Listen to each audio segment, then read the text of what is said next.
Eu sempre achei que terapia era um luxo caro, e sinceramente, era um luxo que eu não podia pagar. Meu refúgio, meu divã, meu psicanalista pessoal era a terra. O cheiro de terra molhada de manhã, a textura áspera da folha do manjericão, o barulho das abelhas que eu tanto incentivava a visitar minha pequena horta. Mas o que eu não sabia é que esse pedacinho de paz conquistado a metro quadrado em um condomínio sufocante de São Paulo ia me levar a uma guerra épica e ridícula, tudo por causa de uns tomates italianos que, para mim, valiam mais do que ouro. Se você já teve um vizinho que te tirou do sério, que invadiu seu espaço ou roubou sua tranquilidade, fica aqui comigo, porque essa história vai te fazer revirar os olhos, e eu prometo dar boas risadas. Depois do trauma, claro. Já deixa o seu like para eu saber que você está comigo nessa, comenta de qual cidade você está assistindo e, claro, se inscreve no canal para não perder o desenrolar dessa loucura. Meu nome é Luana, tenho 28 anos, e como a maioria das pessoas da minha idade, eu estava tentando navegar pela vida adulta em um apartamento minúsculo, com uma hipoteca gigante e uma única válvula de escape: o jardim comunitário do Residencial Primavera. Comunitário era um nome elegante para 4 canteiros levantados, apertados entre a quadra de tênis e o muro do vizinho. Eu reivindiquei o meu canto no momento em que me mudei. Lembro-me daquele ano com uma clareza quase dolorosa. O sol de outono era suave, mas eu já estava me preparando para a colheita de verão. Eu era obcecada por tomates, não aqueles redondos e sem graça que você compra no supermercado. Eu estava cultivando a variedade San Marzano, sementes raras que eu comprei de um velho agricultor no interior de Minas. Eles eram longos, robustos, com uma casca fina e um sabor que explodia na boca. Cuidar deles era um ritual. Eu acordava antes do sol tocar o horizonte por volta das 5 da manhã. A brisa fria entrava pela janela, mas o calor vinha de dentro, da expectativa. Eu descia as escadas em silêncio, passando pelos corredores que cheiravam a desinfetante e solidão de condomínio novo. Lá embaixo, a terra me esperava. Eu ajoelhava. O som da grama molhada sob meus joelhos era o único ruído além do canto dos pássaros que eu nunca conseguia ver. Passava 20 minutos checando as folhas, podando os brotos laterais e, principalmente, observando os frutos. Eles estavam perfeitos. Grandes, pendurados em cachos pesados, começando a exibir aquele rubi profundo. Faltava uma semana, talvez menos, para a colheita dos primeiros. Eu já planejava o molho, o cheiro de alho dourando e manjericão fresco. Era o sabor da vitória pessoal. Mas a alegria em um condomínio nunca é permitida sem vigilância. O Residencial Primavera era governado por uma mulher que vestia o poder de síndica como se fosse uma coroa de espinhos. Beatriz. Beatriz era a personificação da rigidez. Ela tinha uns 50 e poucos anos, cabelos loiros sempre impecavelmente presos em um coque firme e usava óculos de aro fino que pareciam analisar cada imperfeição do mundo. Seu maior prazer era mandar e-mails com anexos de regulamento em fonte Times New Roman, com frases sublinhadas em vermelho sobre deveres e decoro. O meu jardim era o seu foco de irritação. Para ela, o tomateiro era desorganizado, excessivamente natural. O resto dos moradores plantava suculentas ou azaleias, plantas silenciosas e previsíveis. Eu não. Eu tinha uma selva produtiva. A tensão entre nós era quase palpável, como o ar pesado antes de uma tempestade. Toda vez que eu estava na horta, eu sentia o cheiro do perfume floral sufocante de Beatriz antes mesmo de ouvi-la. Então vinha o som, o clic-clac de seus saltos baixos de couro, firmes e ritmados, se aproximando pelo pavimento. Eu estava curvada, amarrando um dos ramos mais pesados do tomateiro italiano, quando ela surgiu naquela manhã, parada a 1 metro de mim. Eu não levantei a cabeça imediatamente. Beatriz pigarreou, um som seco e insatisfeito. Luana, bom dia. A saudação dela sempre parecia uma ordem. Bom dia, Beatriz, eu murmurei, ainda concentrada. O tomateiro que eu estava segurando era o meu orgulho. Tinha 4 frutos grandes, prometendo o primeiro molho. Ela não respondeu. Apenas senti o olhar dela, frio e penetrante, queimando minhas costas. Ela ficou ali, parada, avaliando. Finalmente ela falou, e a voz dela era polida, mas cortante, como um cristal quebrado. Estou observando suas estruturas, Luana. Os suportes que você está usando para esses frutos. Ela fez uma pausa dramática na palavra frutos. Eles parecem estacas de bambu improvisadas. Como discutido no e-mail 18A, precisamos manter a uniformidade visual do nosso paisagismo. Eu me levantei, limpando a terra das minhas mãos nas calças velhas de jardinagem. Olhei para ela. Ela estava com um conjunto de linho azul marinho, impecável. Eu estava coberta de terra e suor matinal, mas sentia uma força que vinha da minha conexão com aquelas plantas. Beatriz, estes são pés de tomate italiano. Eles precisam de suporte para não quebrar. Bambu é natural, é resistente. O que há de errado? Ela ajustou os óculos e olhou para o meu tomateiro de uma forma que parecia quase cobiçosa. Não era uma cobiça por beleza, mas por controle. Não é naturalidade que buscamos aqui, Luana. É simetria. Talvez uns suportes metálicos, tubulares, pintados de verde claro, como os da Dona Alzira, isso manteria o padrão. Eu reprimi a vontade de rir. Dona Alzira plantava samambaias que pareciam de plástico. Minhas plantas eram vida. Com todo respeito, Beatriz, a natureza não é simétrica. O maxilar dela se apertou. Ela respirou fundo, soltando o ar lentamente, controlando-se. A natureza sob controle do residencial primavera precisa ser. Seus tomateiros são visualmente agressivos. Estou apenas avisando. Precisamos de um reajuste. Ela virou nos calcanhares e o clique-claque se afastou, deixando para trás um rastro de tensão e perfume caro. Eu senti um frio na espinha. O que ela realmente queria dizer com reajuste? Ela estava ameaçando minha horta? Decidi ignorar. Ela era a síndica do caos burocrático. Eu era a jardineira da paz. Meus tomates estavam crescendo. Isso era tudo que importava. Passei os próximos dias em êxtase. Os frutos do cacho principal estavam quase totalmente vermelhos. Na quinta-feira à noite, eu os reguei. Toquei suas cascas e decidi. A colheita seria na manhã de sábado. Eu os deixaria mais um dia, apenas para atingir o pico absoluto de doçura. A expectativa era doce e deliciosa. Dormi naquela noite sonhando com molho de tomate fresco. Acordei na manhã de sábado com o despertador às 5h05. O sol ainda não tinha nascido totalmente, mas o céu estava ficando azul claro. Vesti minhas roupas, peguei minha cesta de colheita de palha e desci as escadas com pressa alegre. O frio ainda estava cortante, mas eu me movia rápido. Cheguei ao canteiro e senti o cheiro da terra úmida. Meus olhos foram direto para o meu tomateiro italiano favorito, o cacho principal, aquele que Beatriz tinha criticado. Eu parei. O ar frio parecia congelar em meus pulmões.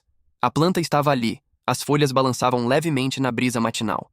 Mas onde deveriam estar os 4 frutos vermelhos e perfeitos, havia apenas os caules vazios e rasgados.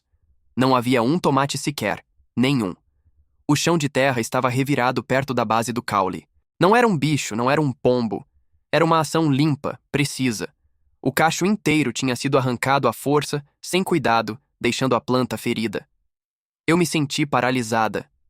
Fiquei ali, ajoelhada no orvalho, encarando o buraco vazio, o silêncio da manhã que, de repente, não era mais pacífico, mas ameaçador. A sensação não era de perda de comida, era de invasão, de profanação.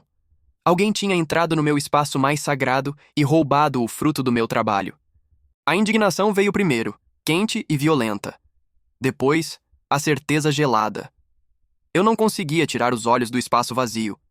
A imagem dos tomates sumidos estava impressa na minha mente.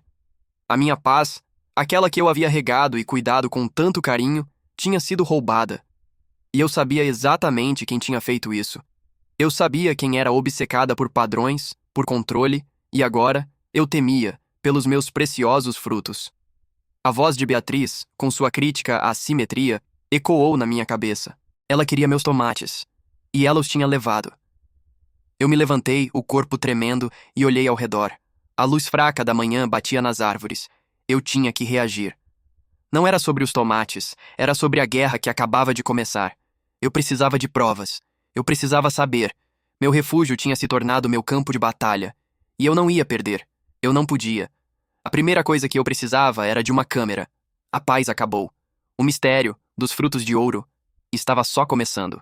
Eu precisava de uma câmera, mas não podia ser qualquer coisa. Não era para deter um ladrão comum, era para pegar Beatriz, a síndica que tinha olhos de lince e uma obsessão pela estética da ordem. Se ela visse um fio, um reflexo, ou algo que não fosse orgânico e perfeitamente simétrico, ela usaria isso para me expulsar do meu paraíso. Eu tinha que ser mais furtiva do que ela. Naquela mesma tarde, sob o pretexto de comprar fertilizantes, dirigi até a única loja de eletrônicos discretos da cidade, sentindo-me como se estivesse a caminho de uma missão de espionagem. O homem no balcão, com seus óculos na ponta do nariz, parecia cansado de segredos. Eu pedi a câmera mais minúscula e bem camuflada que ele tinha. Ele me mostrou um dispositivo que parecia uma pequena casca de noz escura. Perfeita. Ela tinha visão noturna e era ativada por movimento. O preço me fez engolir em seco, mas a paz de espírito e o desejo de justiça não tinham preço. A noite seguinte foi fria, com umidade pesada que prometia neblina ao amanhecer. O cheiro da terra molhada e do orégano recém-plantado enchia o ar. Vesti uma roupa escura, calcei botas de borracha e esperei até que o relógio batesse 3 da manhã, o horário que meu instinto dizia ser a zona livre de olhares curiosos. Saí de casa com a noz eletrônica na palma da mão, o coração batendo forte no peito. A luz amarela do poste distante mal alcançava o canteiro, criando sombras longas e distorcidas que pareciam se mover a cada pequena brisa. Me agachei no canto mais fundo da horta, perto dos meus pés de manjericão, onde as folhagens eram mais densas. A terra estava fria e macia sob os meus joelhos. Com as mãos tremendo ligeiramente, comecei a cavar um pequeno buraco, tomando o máximo cuidado para não perturbar as raízes dos tomates. Cada movimento era lento, deliberado. Eu estava imersa no som da minha respiração e no rangido suave das folhas quando me movia. Tive que usar um pequeno arame para fixar a câmera em um ângulo que capturasse a área onde os frutos estavam amadurecendo, camuflando-a com galhos secos e folhas mortas, como se fosse um ninho abandonado. O cheiro de metal e terra se misturavam. Quando terminei, levantei-me e olhei de longe. Era impossível de detectar. Aquele pequeno buraco escondido era agora a minha sentinela silenciosa. A vingança, eu pensei, começa com a paciência. Os próximos dias foram uma tortura de espera e paranoia. Eu continuava regando e cuidando das plantas, mas a alegria tinha sido substituída pela vigilância.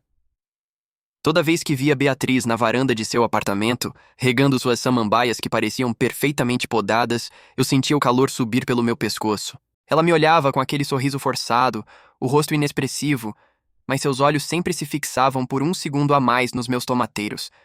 Era um olhar de quem sabia de algo, de quem estava avaliando o progresso da sua colheita. Na quarta manhã após a instalação, quando a luz ainda era fraca, levantei-me com a adrenalina pura correndo nas veias. Peguei meu celular, que estava conectado via Wi-Fi à câmera escondida. Minhas mãos estavam suadas enquanto eu abria o aplicativo. Havia um único arquivo de vídeo registrado. Respirei fundo e cliquei para assistir. A tela acendeu e mostrou a horta em tons de cinza esverdeado, iluminada apenas pela lua distante. O tempo no vídeo marcava 4:07 da manhã. E então ela surgiu. Beatriz. Não era a síndica de tailleur e saltos, mas uma figura fantasmagórica em modo furtivo, exatamente como imaginei. Ela usava um casaco escuro que cobria suas roupas claras, luvas de jardinagem que pareciam novas, e um chapéu de abas largas que projetava uma sombra escura sobre seu rosto. Ela se movia com uma estranha agilidade para uma mulher da sua idade e posição, quase deslizando sobre o gramado. Não havia som no vídeo além de um chiado distante, mas a imagem era inegável. Ela se ajoelhou exatamente onde os tomates mais maduros estavam. Podia ver o brilho escuro e úmido das luvas enquanto ela examinava os frutos. O ritual dela era quase doentio em sua precisão. Ela não pegava aleatoriamente. Ela escolhia os melhores, os mais vermelhos, aqueles que eu tinha reservado para fazer o meu molho de domingo. Eu pude ver o formato dos seus lábios se curvarem, não em satisfação, mas em possessividade, em triunfo silencioso. Ela puxou uma pequena tesoura de poda do bolso e, com um snip seco, cortou o primeiro, e o segundo, e o terceiro. O vazio que eu tinha encontrado 2 dias antes não era um acidente. Era o resultado da sua colheita noturna e metódica. Meu corpo ficou tenso no sofá. Não era mais suspeita, era fato. A raiva que eu sentia era tão intensa que parecia um calor físico no meu estômago. Ela não só roubou meus tomates, ela roubou o meu tempo, a minha paz e, o pior de tudo, profanou o meu santuário. Desliguei o vídeo, a tela escura refletindo meu rosto tenso. Eu não senti vontade de gritar ou de chorar. Senti uma clareza fria e metálica. O confronto direto não funcionaria. Ela usaria as regras do condomínio para me desqualificar. Eu tinha que lutar a guerra no campo dela, mas com as minhas armas. E minhas armas seriam deliciosas, vermelhas e terrivelmente ardidas. Levantei-me com uma determinação que não sentia desde que tinha decidido deixar meu emprego corporativo. Eu não ia apenas provar que ela era culpada. Eu ia garantir que ela se arrependesse de ter colocado as mãos nos meus frutos de ouro. Eu precisava de algo que se parecesse com um tomate, mas que fosse um pesadelo encapsulado. Algo que mantivesse o brilho vermelho e tentador, mas que entregasse uma dor inesquecível. Meu próximo destino era um viveiro especializado em botânica extrema. Eu não pedi as sementes mais picantes do mundo de imediato. Fiz perguntas disfarçadas sobre variedades resistentes a pragas, sobre a melhor maneira de fortalecer as raízes. Só quando o vendedor estava completamente relaxado, conversando sobre o clima, eu sussurrei o nome que buscava. Você tem alguma muda de Carolina Reaper? Ele piscou surpreso. A pimenta mais ardida do mundo? Para que você usaria isso, moça? É perigoso. Eu sorri, um sorriso gélido que não chegava aos olhos. É para um experimento de jardinagem. Quero testar a resistência. Comprei 3 mudas pequenas, mas promissoras.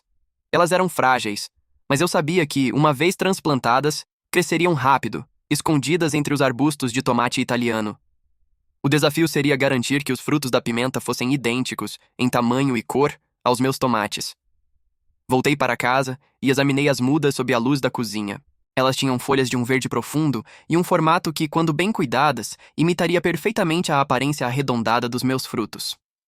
Fui até a horta e, com o máximo de carinho e o mínimo de ruído, comecei a trabalhar. Cavei pequenos buracos ao redor dos pés mais centrais de tomate, os que eram mais visíveis e, portanto, mais atraentes para Beatriz. Enquanto plantava as Reapers, sussurrei desculpas às minhas plantas inocentes. Me perdoem por colocá-las no meio desta batalha, mas a guerra precisa de soldados camuflados. Eu cuidei daquelas mudas com mais zelo do que de qualquer outra coisa. Reguei-as, adubei-as e rezei para que os frutos viessem rápido e vermelhos. A cada dia, eu checava o vídeo da câmera escondida, mas Beatriz não apareceu novamente por uma semana. Ela devia ter percebido que os frutos restantes ainda não estavam no ponto ideal. Ela estava esperando, paciente. Mas eu estava esperando mais. Eu estava preparando uma colheita que ela jamais esqueceria. Minha horta havia se tornado um campo minado gourmet, e a armadilha estava armada. Eu só precisava esperar que a síndica da simetria, a ladra dos meus frutos de ouro, decidisse que era hora de voltar para a sua próxima inspeção.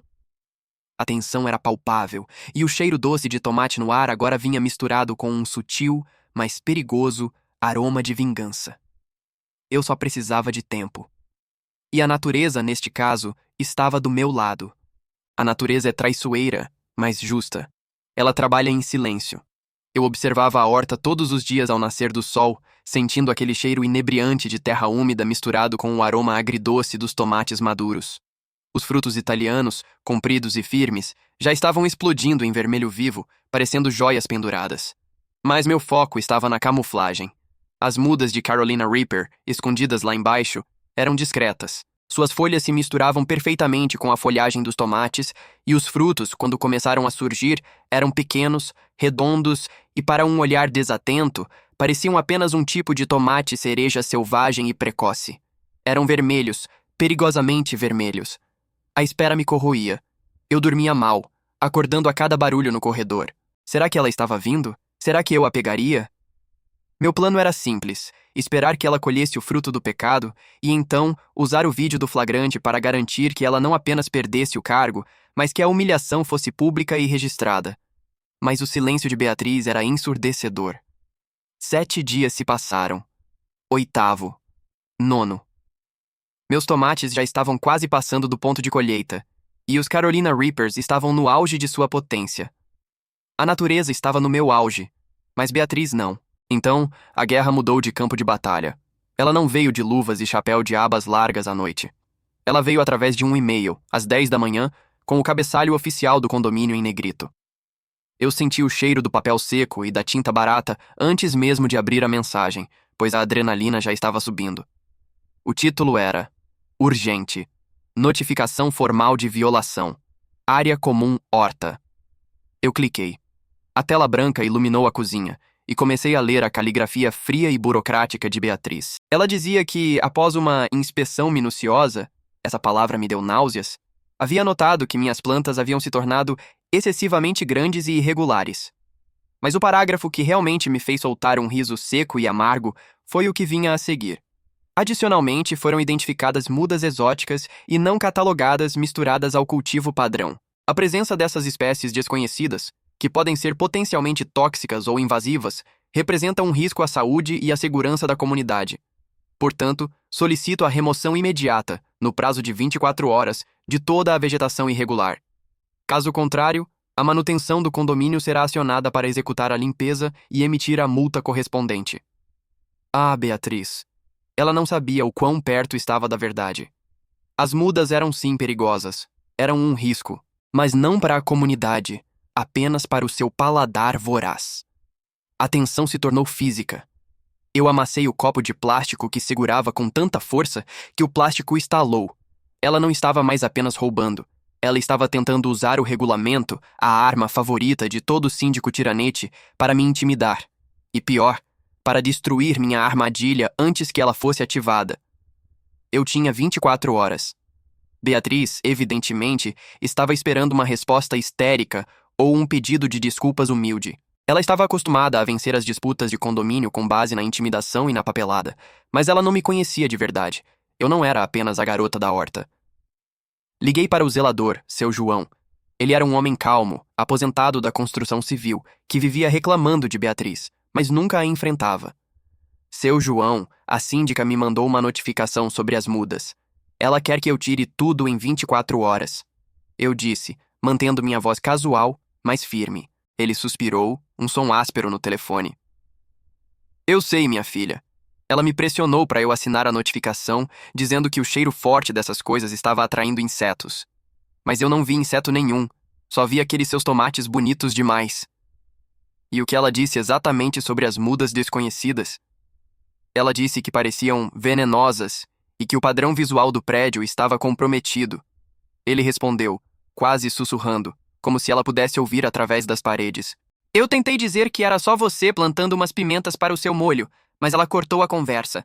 Disse que se você não removesse, ela faria uma convocação de emergência para uma reunião do conselho para discutir atos de sabotagem visual. Sabotagem visual. A vaidade dela era inacreditável. Eu desliguei, sentindo uma onda de confiança gelada. Ela havia cometido um erro fatal. Ao invés de agir no sigilo, ela me deu um palco.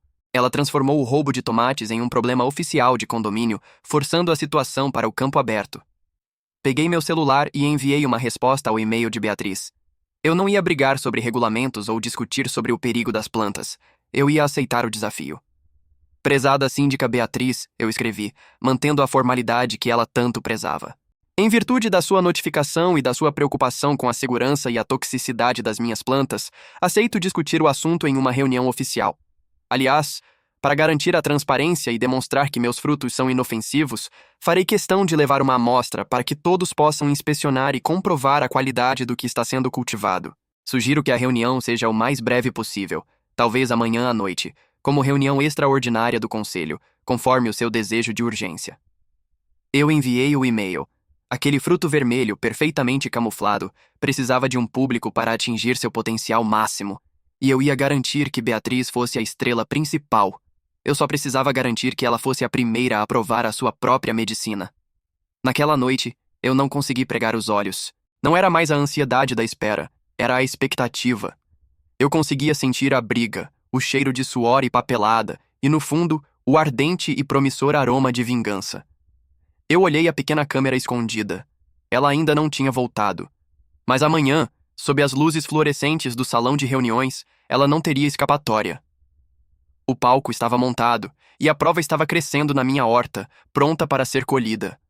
A luz da manhã seguinte parecia mais clara, mais promissora, quase cinematográfica. Eu tinha dormido poucas horas, mas a adrenalina me dava uma energia febril.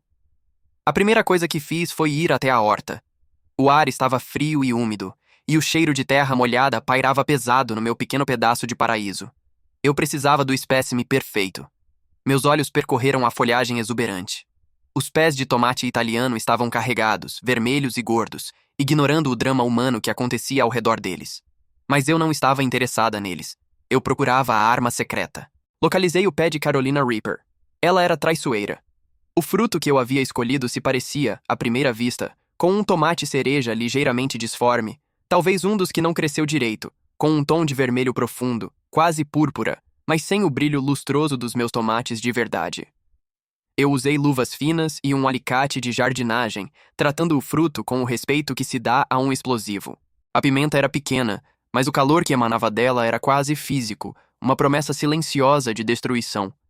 Coloquei-a com cuidado em uma pequena tigela de vidro, sobre um fundo de folha de alface para dar um ar de apresentação de chefe, e cobri com um plástico filme. Não era só uma pimenta, era a prova do crime, o troféu da minha paciência e o fim da tirania de Beatriz. A tarde se arrastou.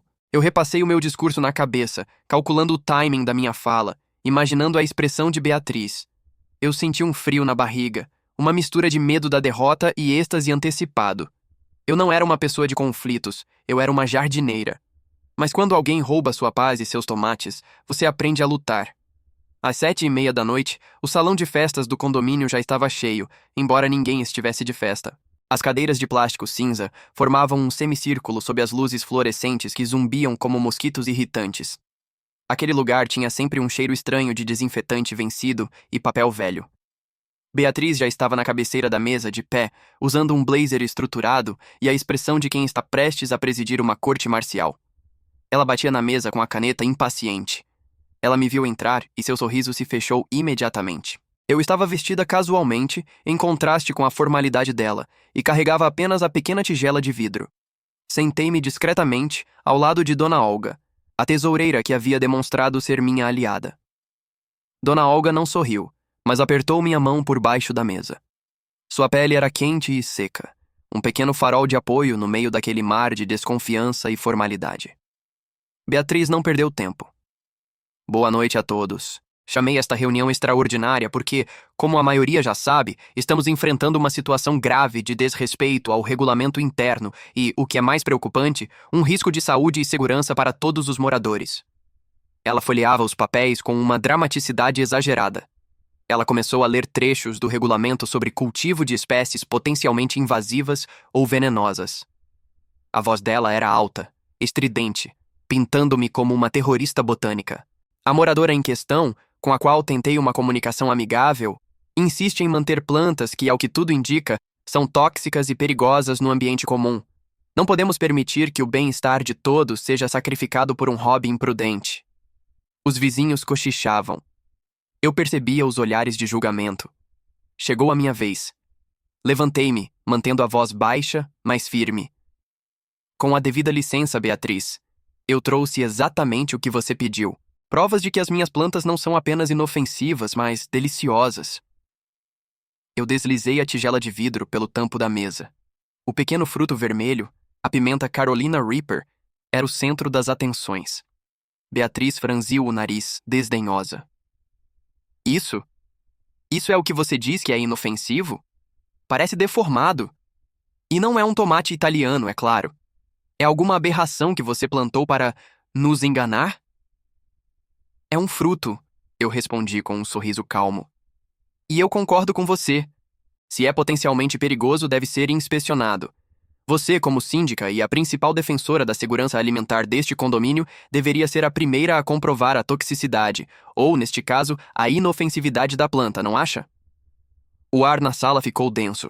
Era o silêncio que antecede um trovão. Eu sabia que estava jogando tudo ou nada. Se ela se recusasse, eu a acusaria de covardia. Se ela aceitasse, a vingança seria completa. Beatriz hesitou.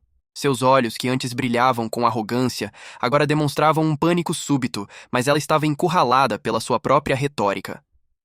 Ela havia passado uma semana me atacando, alegando que eu estava colocando veneno na horta. Agora, ela tinha que provar que estava certa. Muito bem, ela disse, engolindo em seco, tentando parecer majestosa. Para demonstrar a todos que sou coerente e que não temo a verdade, farei essa inspeção. Ela estendeu a mão, pegou o pequeno fruto vermelho e antes que eu pudesse sequer sugerir que ela o inspecionasse apenas visualmente, a arrogância tomou conta. Ela abriu a boca, colocou metade da pimenta dentro e mastigou, com a intenção clara de me humilhar. O efeito foi imediato e assustador. Por um segundo, ela parecia confusa, como se tivesse mordido um raio. O silêncio na sala era absoluto, quebrado apenas pelo zumbido das lâmpadas e o barulho da mastigação dela. Então, o rosto dela se transformou.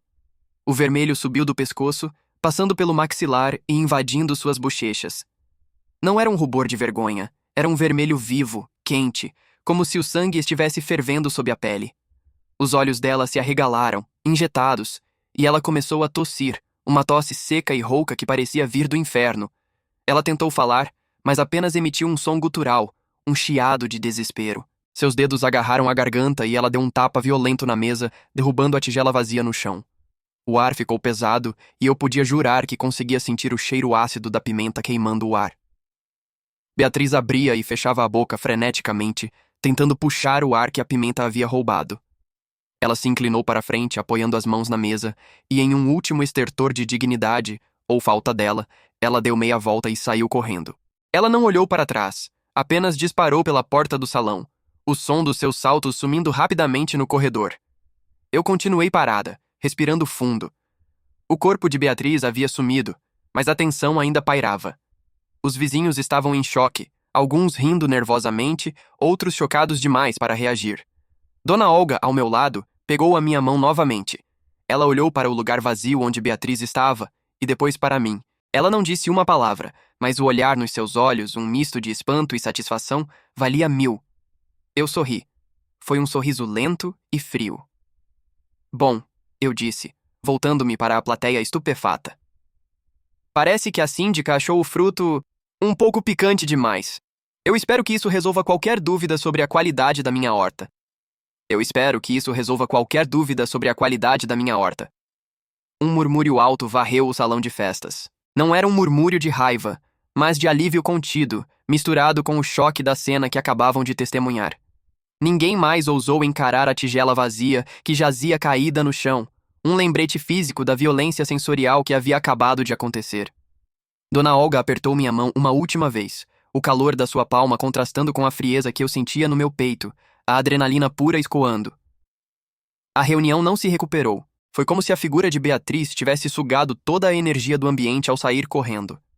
As pessoas começaram a se levantar de suas cadeiras de plástico duro, puxando o ar como se precisassem se reabastecer depois de prenderem a respiração por 20 minutos.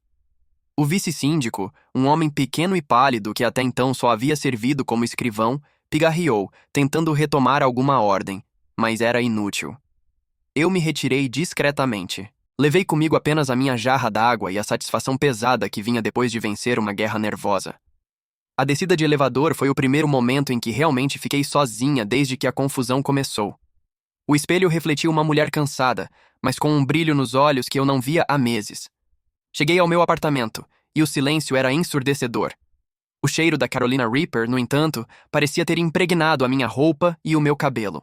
Não era um cheiro agradável de tempero, era um cheiro metálico, quase de fogo, de algo que havia queimado as barreiras. Tomei um banho longo e quente, esfregando a pele como se pudesse tirar de mim toda a tensão acumulada daquele confronto. Foi na manhã seguinte que a ficha caiu completamente. O condomínio estava estranhamente quieto. Abri as janelas e o ar entrava mais limpo, sem aquela sensação constante de vigilância. Beatriz havia renunciado ao cargo por e-mail, menos de 1 hora depois da reunião, citando problemas de saúde repentinos e graves.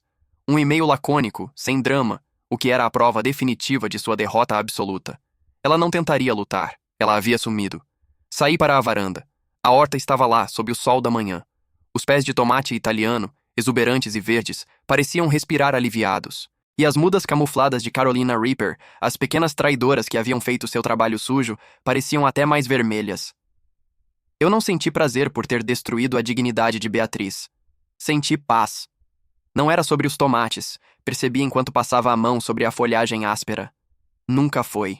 Era sobre o meu direito a ter algo meu, algo que eu nutria e que me nutria de volta, sem a interferência, o julgamento e o olhar invejoso de alguém que queria controlar até mesmo a simetria da vida alheia.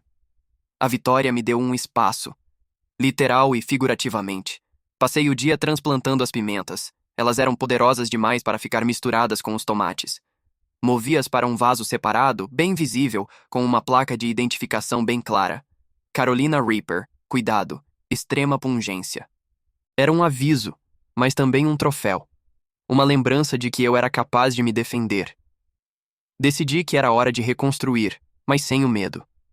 Agora eu tinha a reputação de ser a vizinha dos frutos perigosos. E honestamente, isso me dava um escudo que eu jamais imaginei precisar. Ninguém mais me olhava de forma condescendente. Os vizinhos, agora, Me cumprimentavam com um respeito cauteloso. Alguns até sorriam com um brilho cúmplice nos olhos. Dona Olga veio me visitar no final da tarde, trazendo um bolo de fubá. Ela se sentou na minha varanda, olhando para a horta, e pela primeira vez ela sorriu de verdade. Ela estava roubando os seus frutos, querida, ela disse, a voz baixa, enquanto bebia o café. Mas você não devolveu apenas os seus tomates. Você devolveu a ela o que ela merecia, só que com muito mais pimenta. Eu apenas ri. Aquele riso era leve, sem peso. Os tomates amadureceram. Colhi o primeiro punhado e, desta vez, não senti medo de que fossem roubados. Eles estavam perfeitos, cheios, com aquele cheiro terroso e adocicado que só o fruto da dedicação tem. Preparei um molho simples e saboroso e, enquanto comia, percebi que a verdadeira doçura não estava no fruto, mas na autonomia. A vida seguiu. A horta prosperou, e eu aprendi que, às vezes, para proteger aquilo que te dá paz, você precisa plantar algo que tenha um pouco de fogo. Esta história sobre tomates, sobre vizinhos, sobre pimenta, não é só sobre uma briga de condomínio. É sobre como encontramos a força para traçar nossos próprios limites.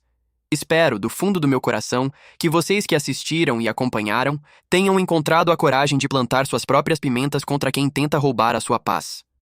Se essa história tocou vocês, se vocês já sentiram que precisaram lutar por um espaço seu, por favor, me contem nos comentários. Deixe seu like e, se ainda não se inscreveu, venha fazer parte dessa comunidade, porque a gente sabe que na vida real o drama é muito mais picante. Obrigada por estarem comigo até o fim. E lembrem-se, cuidado com a horta do vizinho. Você nunca sabe o que está camuflado debaixo das folhas.